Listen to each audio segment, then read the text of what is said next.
الحمد للہ رب العالمین الصلاۃ والسلام علی خاتم النبیین وعلی آلہ وصحبہ اجمعین اما بعد فاعوذ باللہ من الشیطان الرجیم بسم اللہ الرحمن الرحیم قال اللہ تعالی فی سورۃ آل عمران فَإِنْ حَاجُّوكَ فَقُلْ أَسْلَمْتُ وَجْهِيَ لِلَّهِ وَمَنِ اتَّبَعَنِ وَقُلْ لِلَّذِينَ أُوتُوا الْكِتَابَ وَالْأُمِّيِّينَ أَأَسْلَمْتُمْ فَإِنْ أَسْلَمُوا فَقَدِ اهْتَدَوْا وَإِنْ تَوَلَّوْا فَإِنَّمَا عَلَيْكَ الْبَلَاغُ وَاللَّهُ بَصِيرٌ بِالْعِبَادِ۔ ترجمہ: اے پیغمبر، اگر یہ لوگ تم سے جھگڑنے لگیں تو کہنا کہ میں اور میرے پیرو تو خدا کے فرمانبردار ہو چکے، اور اہل کتاب اور ان پڑھ لوگوں سے کہو کہ کیا تم بھی خدا کے فرمانبردار بنتے ہو اور اسلام لاتے ہو؟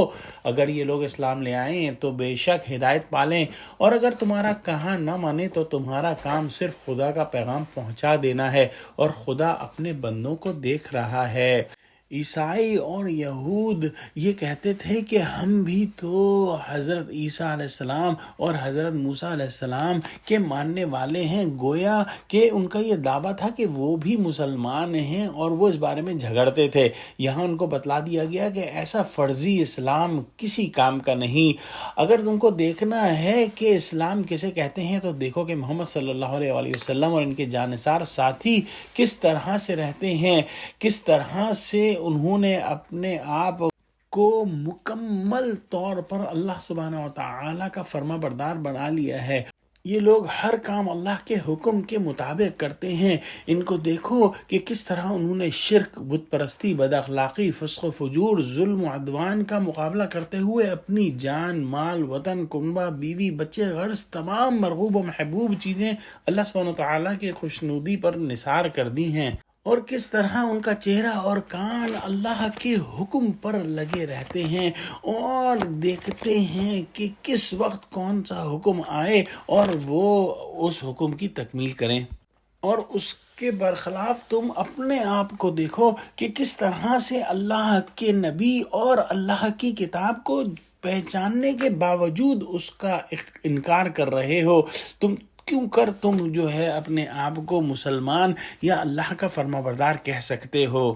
اس کے بعد اللہ سبحانہ و تعالیٰ نے فرمایا کہ ان لوگوں کو دعوت اسلام دو، اور ان سے کہو کہ اے اہل کتاب یعنی کہ یہود اور نصارہ، اور امیین یعنی کہ وہ لوگ جو مشرکین مکہ تھے اور پڑھنا لکھنا نہیں جانتے تھے، اور ان کے پاس کوئی کتاب نہیں، کوئی نبوت جو ہے اس کی تعلیمات نہیں تھی، کہ ان کو دعوت دو کہ جو ہے اسلام لے آؤ، اور اگر وہ اسلام لے آئیں تو پھر وہ ہدایت یاب ہو جائیں گے، اور پھر جو ہے وہ مسلمانوں میں شامل ہو جائیں گے۔ لیکن اگر تو وہ انکار کرتے ہیں تو تمہارا کام صرف پیغام کا پہنچا دینا ہے، اور یہ نہایت اہم نکتہ ہے جو کہ آج کے بھی کسی مبلغ یا داعی کے لیے جو ہے